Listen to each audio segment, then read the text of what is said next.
I just found this Pleasant Company American Girl Kirsten doll at the thrift store for $4.49, and instead of sending her to the doll hospital, I'm going to try and fix her up myself. Overall, this doll is actually in pretty good condition, but she's had some serious sun exposure. Her skin is very pale, and her hair has a peachy tone, and her arms are also very loose.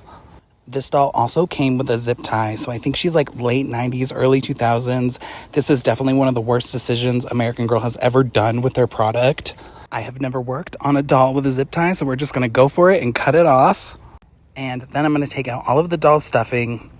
This is also when I'm going to tighten the doll's limbs, so I'm going to take just a metal clamp and tighten it on there. Eventually, this doll will need to be restrung. Next, I'm going to wash the body in some dish soap because I'm sure at a thrift store it got very dirty. And I'm also going to rinse out the doll's hair with some dish soap as well. And I'm going to be really careful because I want to avoid the eyes because these older dolls do tend to get silver eye from water exposure. It's pretty hard to avoid, but I'm going to try my best. Before I go any further, I am just going to spray this doll's hair with some detangler spray and just brush out as many of the tangles as I can. I'm going to do way more to this doll's hair, but this is just kind of to get me started. I don't like to use magic erasers on the American Girl doll faces just because they can take off some paint. So for now, I'm just going to brush her lightly with some dish soap and a toothbrush. Again, avoiding getting too much water in her eyes, I'm just going to wash that off with a little towelette. So next, I am going to cover the doll's eyes because we're going to be working with a lot of different materials.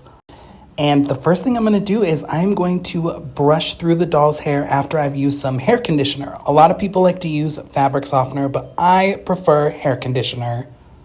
Then I'm going to do a boil dunk and I'm going to brush out her hair again.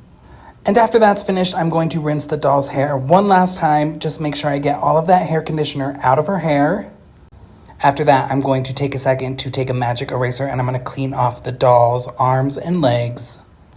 Next, I'm going to steam treat the doll's hair with my steamer. This always works really well, and this is also when I'm going to sort out her bangs because they do tend to get lost in the American Girl doll's wigs over time. Finally, I'm going to restuff the doll, and I'm going to give her a new necktie. This was a lot more difficult than I wanted it to be. I also noticed when I was working on the doll's hair that the doll's wig had moved back over time, so I'm going to re-glue it and I'm just going to push her wig a little bit more forward. Oh, and just because I know someone will say something, this is why I use hair conditioner. Her hair looks amazing. And here is my Kirsten doll now. She looks incredible. I'm so proud of how she turned out and I can't wait to add her to my collection.